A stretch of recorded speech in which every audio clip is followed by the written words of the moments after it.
antes da mulher, vai ser um rato.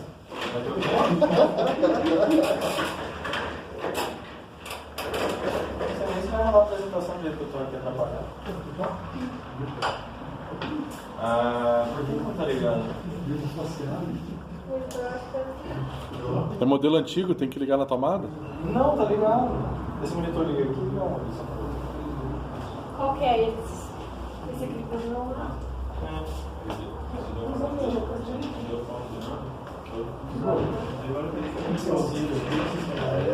Meu Deus. O que seria de você ser a Maria?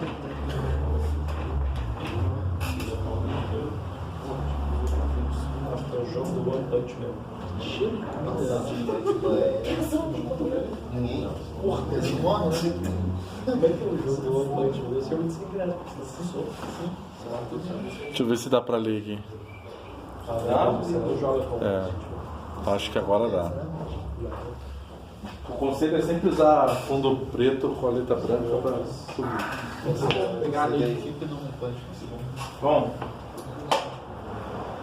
pessoal, de onde que veio a ideia de fazer essa talk? Foi o seguinte, a gente tem feito bastante projetos aqui e por mais que uma linguagem de programação ofereça recursos para que a gente consiga inspecionar código, ler código de forma fácil, às vezes você colocar uma nomenclatura, às vezes que sai da tua cabeça, uma nomenclatura que não é apropriada, faz com que a gente acabe fazendo o quê?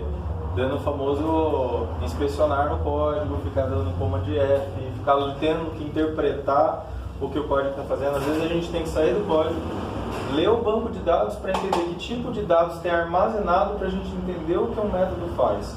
Então isso acaba acarretando um monte de inspecionar e um monte de trabalho para você ter que entender o que está acontecendo no código. Isso é péssimo. Tem alguns projetos aí, sabe? Está com uma nomenclatura bem bizarra e, assim, os tutoriais da internet, eles não mostram dicas de como melhorar isso. Eu procurei um monte de tutorial vendo qual que é a melhor gramática para escrever meu código. Por que um método deve se chamar create? Por que um método tem que ter get? Por que uma variável tem que chamar nome? Como é que funciona isso? Tá? Então, assim, quem não programa aqui não deve saber, mas todo mundo aqui lembra da velha e boa orientação a objeto, certo? Só que assim, no computador, às vezes o pessoal JavaScript fala assim, não, mas JavaScript não é orientado a objeto. Meio que é. Você tem um window, você tem um document, você tem um button, você tem objetos na tela. E o principal deles é o window.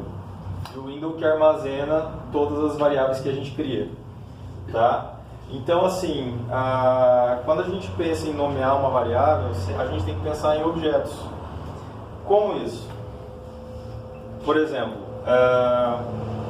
eu estou na dúvida ali, estou fazendo o meu software, eu não sei como nomear as coisas. A gente tem que dividir as coisas nos seguintes itens. Eu tenho um objeto, e esse objeto tem propriedades e métodos. Tá? Por exemplo, eu tenho um user. Esse user ele pode andar e ele tem um nome. Se eu pegar uma variável global e dar um nome colocar lá, nome igual a Renato, nome pertence a quem? Eu simplesmente criei lá, var nome igual a Renato, var idade igual a 21. Fui lá no meio do script e escrevi isso. Eu já vou explicar isso daí para vocês. Então, assim, sempre tentar, quando a gente nomear uma variável, pensar na grandeza que ela pertence, no objeto que ela pertence. E quando tiver uma lista dessas coisas, quando tiver um agregado de usuários, um agregado de coisas, de números, de datas, de empregados, simplesmente coloca no plural. Às vezes você encontra lá no meio do código user ARR, ou user list, ou user collection. Não precisa. O fato de você estar dizendo que um objeto está no plural, já diz que aquilo é uma coleção daquele próprio objeto. Tá? Às vezes você encontra as maiores bizarrices do mundo. Tá, só mais um adendo. Eu estou falando isso daqui com base em recomendações de linguagens, de outras linguagens, do PHP, do Java. Se vocês entrarem nas recomendações de como escrever a linguagem, que é o Best Practices, vocês vão encontrar essas coisas lá. Tá, E aí, falando um pouquinho do escopo, aquilo que eu estava falando. Imagine que os tutoriais da vida, a gente entra lá e tem assim, script, my name igual xxx, e aí você dá um document.write my name. My name. My name pertence a quem? Quando você lê esse código, você vê lá no meio do código price. Price pertence a quem? Isso é a coisa mais importante do código. É você saber ao que uma variável pertence. Certo? No nosso caso aqui, se eu for lá e colocar simplesmente price no meio do objeto, a gente tem uma tendência que, se eu coloquei simplesmente price, ele pertence ao objeto que está assim, ou seja, a this. Tá? Então, se eu colocar lá, tem um exemplo aqui que eu fiz, que é isso daqui, ó. Se você escrever teste lá no meio do seu código, o teste vai pertencer ao window e já vai retornar o que está dentro de um window. Se você escrever var teste, ele não retorna nada, mas também pertence ao window. Prova disso, quando eu imprimi o window.test aqui, ele trocou o valor que estava nessa variável aqui. Tá? Então, assim, se eu não dizer de quem é aquela determinada variável, fica muito difícil do ser humano interpretar de onde está vindo aquilo. Tá? Fica fácil na hora que eu vou setar. Ah, para isso eu tenho const, last, var. Outras linguagens tem o outro, tem já o tipagem, às vezes antes. Mas o problema é que isso daqui, para o código ler. O ser humano, dane-se, entendeu? Se você colocar price lá embaixo no meio do código, e você não dizer a quem esse price pertence, e tiver, imagina que vocês estão importando lá product, pedido, order e mais alguma coisa que possa ter a propriedade price. E aí você extraiu tudo do código e lá no final, no meio do HTML, você tem lá price. Da onde está vindo isso? Aí dá nós debugar, inspecionar, ver acontecer. Aí como que resolve isso? Resolve dizendo a quem pertence. Quando globalizar, quando tiver no escopo global ou no meio do código, e você não puder dizer a quem pertence, tipo user.name ou product.price, usa camel case. Coloca o nome do objeto e daí o atributo dele que a gente está querendo modificar ou querendo usar. Tá? Vocês que aí quem no programa aí estão entendendo mais ou menos. Tá. E isso, gente, para os POs aí acaba prejudicando um monte em debug. Tá? A gramática de nomenclatura pode parecer uma bobeira, pode parecer que todo mundo sabe, mas na hora que você vai ler um código, se o cara coloca invertido, por exemplo, last name user, pode pertencer a outra coisa, fica aberto a várias interpretações e aí você tem que começar a debugar. Isso vai provocando. Aqui alguns exemplos, tá? Claro que quando você tem já o próprio objeto, não tem por que você colocar o nome do objeto. O objeto eu já vi isso daqui um monte de vezes, eu acho que vocês já viram também. User.username ou getUsername, só que você já está falando do user, né? Aqui um outro exemplo de como quando você lê atributos, isso daqui é um péssimo atributo, eu já vou falar dele. Quando você lê nomenclatura de atributo, você já relaciona ao pai. Então eu leio max, eu leio name, eu leio price, max, você já relaciona ao objeto pai, se não tiver nada na frente. Agora se eu escrever aqui this.productPrice, é outros 500. Apesar de também não ser uma boa prática. Normalmente teria this.product e this.product.price. Outra coisa que a gente faz, isso aqui é bem React. Quando a gente tem um monte, está renderizando um componente e daí tem um monte de extração. Você tem a extração das props, tem a extração do state, tem a extração do stores. Quando você está lá no meio do componente, você não sabe se aquilo é uma prop, se aquilo é um state, se aquilo é do store, da onde está vindo. Entendeu? Principalmente se o componente for gigantesco. Então, assim, às vezes a gente tem que escrever um pouquinho mais, tem que colocar lá this.props. alguma coisa. Mas isso facilita na hora de debugar. Você está sabendo que aquilo lá é uma prova. Você está sabendo que aquilo lá é um state que você está mexendo. Se você não coloca esse prefixo, você vai ficar caçando no meio do código, não vai ficar caçando nada porque sumiu. Vai ficar caçando no meio do código uma coisa que poderia ser lida e já vista. Tá, agora eu coloquei mais um exemplo aqui que é de Boolean. Exemplo de nomenclatura de Boolean, que pode ser is, has, can. Novamente, quando colocar no escopo global, isso pode ser usado também, mas lembrar de colocar a qual objeto eu estou me referindo. Ou bug.isFixed ou bugsFixed, depende do contexto que a gente está programando. Normalmente, linguagem funcional sem orientação a objeto, você vai encontrar isso aqui, se não tem objeto, né? Se não tem objeto bug. E aqui é uma coisa muito perigosa. Quando a gente fala, cria variáveis com o nome type, value e data. Cara, o que é uma variável value? Eu vejo a galera colocando às vezes em e-commerce value para price. Aí value do que? Value é o valor de uma variável. Type é o tipo, string, data, int de uma variável. Se você coloca não sei que lá ponto type, você está se referindo aqui. Então isso daqui causa uma confusão gigante quando você nomeia uma variável com essa nomenclatura. Então, seja ela tá setada lá com const no meio de uma function, eu recomendo não colocar nunca esses nomes aqui. Mesmo que você coloque value e, sei lá, product value. Porque product value e valor de produto pode ser tanta coisa. Valor é uma palavra muito genérica. Type é uma coisa muito genérica. Data também. As coisas status também. Status, E só status também. Do que? Status. Situation de alguma coisa. Situação. Tem algumas outras coisas. Então, pessoal, se vocês quiserem falar também, colaborando aí com outras coisas, tá? Tem outras variáveis perigosas. Então, assim, viu que o nome é muito genérico, tentem não utilizar. Porque o mais que eu acho mais comum é utilizar o value para identificar preço. Isso é péssimo. Tá. Ali a gente falou um pouquinho de nomenclatura de variável, agora eu falo um pouquinho de nomenclatura de método. Prefixo getSet. Normalmente a gente usa getSet para setar ou atributo ou propriedade de um método. Então, para qualquer um desses exemplos. Deixa eu achar uma coisa aqui que eu tenho um exemplo legal de getSet. Se eu fechar aqui, ele vai fechar tudo, né? Vai.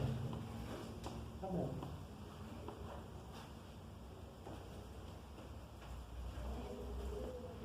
Tá. O getSet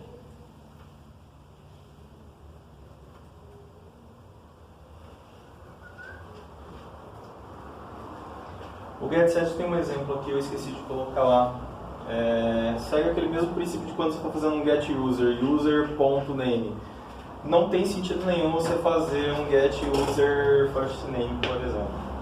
Tá? Você vai fazer um getUser.firstName. Então sempre frisando essa nomenclatura. E o set nunca confundir com add. Add, você está adicionando um objeto. Set, você está setando uma propriedade de um objeto. Então set, você vai pegar uma propriedade e vai colocar um valor nela. Add, você está adicionando um novo objeto em algum contexto. Tá?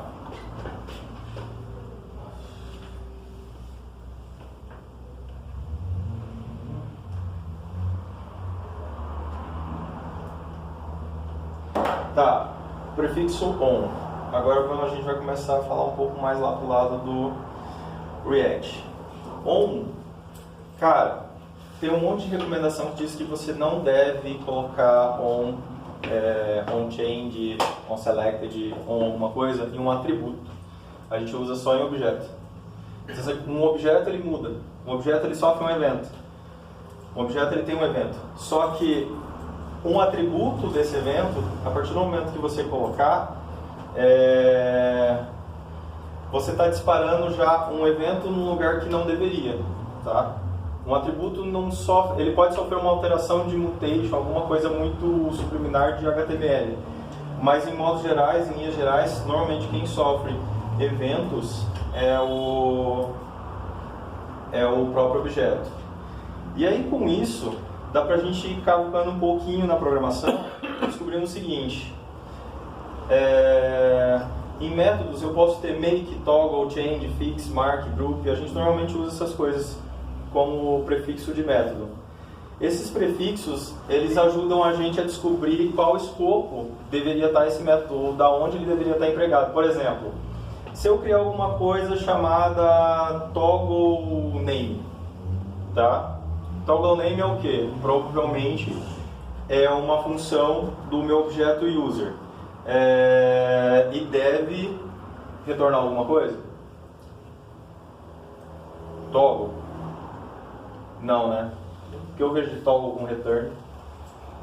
Aí toggle e um return alguma coisa. Toggle não retorna nada. Fix retorna alguma coisa? Não. Do retorna alguma coisa? Não. Então, a nomenclatura correta já ajuda você a ver que tipo de nome, que tipo de dado você vai retornar ou não. Make retorna alguma coisa? Retorna? Depende, né?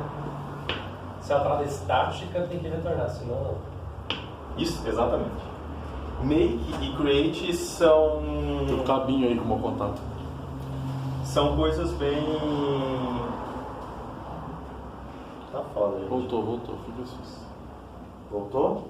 Vai voltar. Você cria de um lado e depois faz uma função diferente só para pegar a informação? É porque assim, o create, alguém cria alguma coisa, certo? Tipo, alguém está criando alguma coisa, alguém está fazendo alguma coisa. E quando você está fazendo alguma coisa, eu estou fazendo algum... Tipo, quando eu estou falando de make no sentido de fabricar, eu retorno. Tá? Quando eu estou falando create no sentido de criar algo, eu retorno. E aí, provavelmente, esses métodos vão ser estáticos. Tipo, alguém cria... Tipo, o usuário cria um order, ou um controller cria um order. Aí esse método é estático.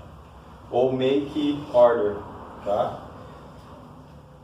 Aí o create e o make. Só que assim, dá pra falar um talk inteiro só disso daí, que é quais nomes utilizar para esse tipo de coisa. Aqui eu tenho alguns exemplos de como utilizar esse tipo de nomenclatura.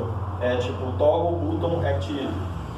No React, principalmente, procurar sempre colocar o nome do componente seguido do que você está querendo fazer. Tipo, se eu estou querendo trocar um estado, change state, qual estado que eu quero trocar.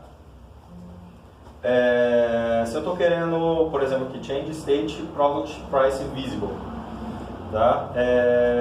Toggle button active, select calendar next index. Então eu falo o que é ação, em quem. Estou falando besteira? Não. Em quem, qual propriedade? Tá? Alguma dúvida disso daqui? Alguém discorda de alguma coisa aqui?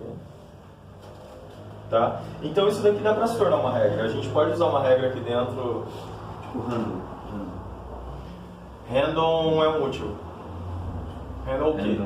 Handle change. Handle, na verdade, vai ser um atributo, um modificador de atributo também.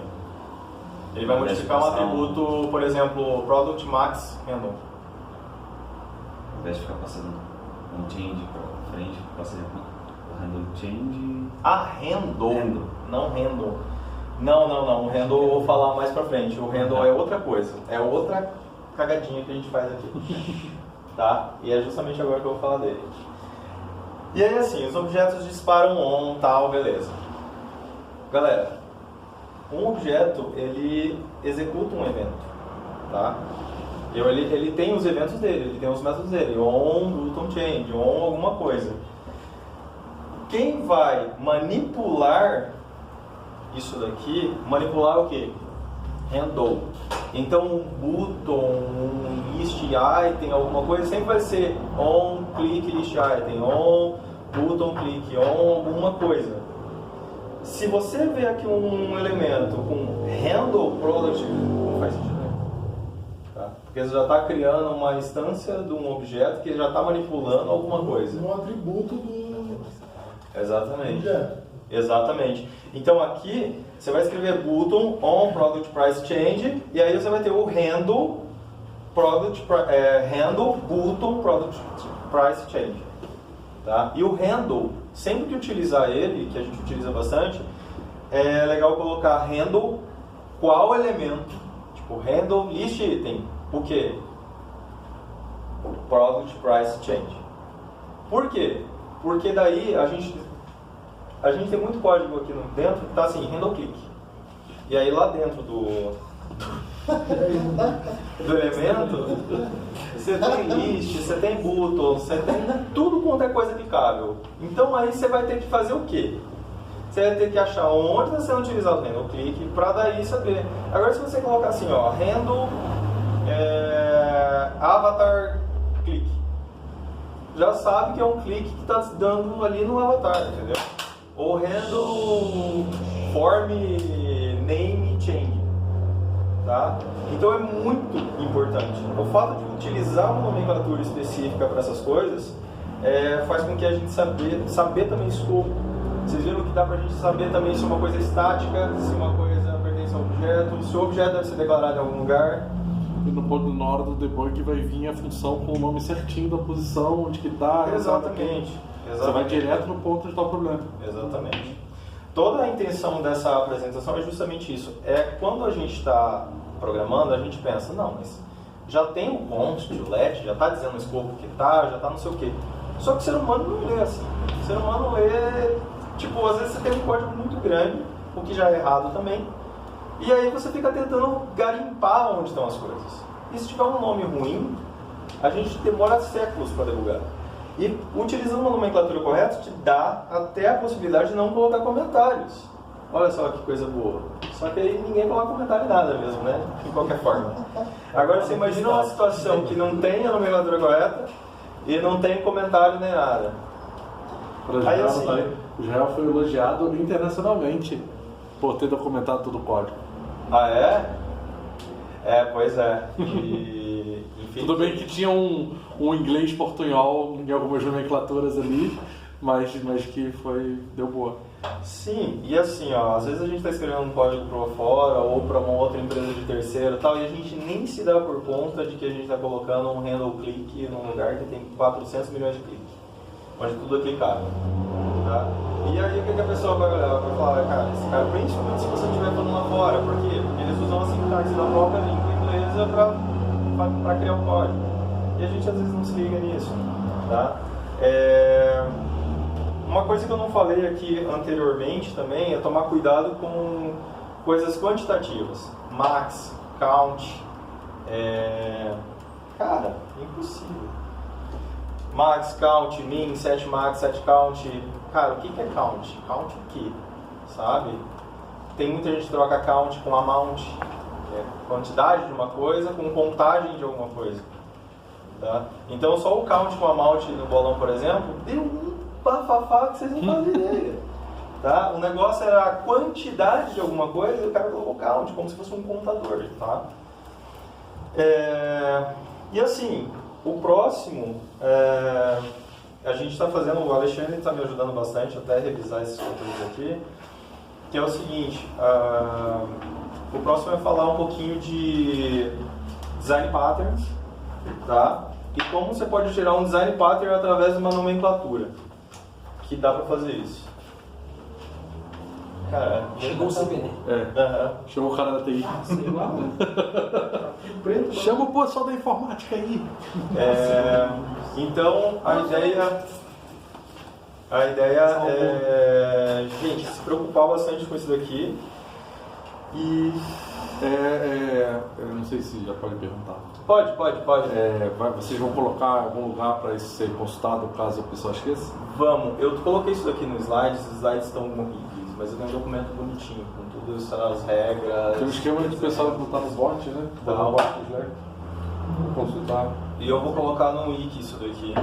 Alguém tem mais alguma consideração, uma pergunta, alguma sugestão? todo mundo concorda que a gente tá fazendo tudo zoado? É porque a gente não sabe, né? Eu não sei. Eu discordo que a gente faça tudo zoado, né? Não, zoado que eu digo assim, desculpa, não usei o termo correto, que a gente esteja, como por falta de um modelo padrão, a gente, cada um naturalmente, pela sua própria experiência. É porque, teoricamente, o modelo padrão já existe e segue a língua inglesa. O problema é que aqui não é todo mundo que é fluente em inglês e nem tem que ser porque a gente nasceu no Brasil, né? Então, às vezes, a gente acaba se confundindo. Por exemplo, handle e on é uma parada que é muito fácil de se confundir. Da mesma maneira, count e amount é uma parada que você confunde. Por Então é isso que interessante estar ligado nisso. a gente vai falar um pouco de escopo no próximo, porque assim, quando eu uso um create, eu uso um factory. Quando eu uso eu e o Alexandre estavam inspecionando um código que era assim, tinha o cart, que o Alexandre estava fazendo, e o cart adicionava um order. Em um momento do código, o carrinho se transforma num pedido. Aí o que você faz? Você tem o model cart, você tem o model order. O que é? O order pega o cart e se transforma no order? Ou é o cart que pega o order do controller e transforma num order? Sim, aí a gente descobriu que nenhum dos dois. Quem faz isso é o controller. Olha aí. O controller pega o que tem dentro do cart e coloca dentro do order. Tá? E daí tem algumas linguagens que usam anti-pattern, que nem o Laravel, que a gente estava comentando. Tal. E essa coisa de você simplesmente saber que colocar um verbo na frente do método que não é get, não é create, não é make, não tem que retornar nada. Tá? O método não tem que retornar. Se você quer retornar alguma coisa, coloca get alguma coisa. Tá? Fora isso, aliás, fetch também. Então, discutindo agora no almoço. Porque se você retorna alguma coisa num método que está escrito lá, load users, e você retorna os users dentro do load, tá? Load é carregar. Carregar pertence ao parent, this.load. Estou carregando alguma coisa. Agora, fetch, eu estou falando busque alguma coisa para mim e traga para mim. Tá? Que é uma coisa que a gente discutiu ali em cima agora. Então, esses nomezinhos aí, deu errado, já confunde toda a cabeça do usuário e o que torna muito difícil derrubar um código. Gente, por hoje é isso. Eu acho que a próxima eu prometo não ser tão monótono. Tá? Então, eu espero que todos tenham compreendido o porquê que eu estou falando disso aqui. Porque são coisas que a gente tá no dia a dia, mas a gente às vezes está fazendo ali na velocidade e se esquece da importância disso. O quão importante é outra pessoa vai utilizar meu código, o quanto eu posso facilitar para que essa pessoa tenha manutenção no meu código. Tá? Um código complexo pra caralho que ninguém consegue ler é a mesma coisa de um código ruim. Tá? E é isso aí, galera. Eu tô bem.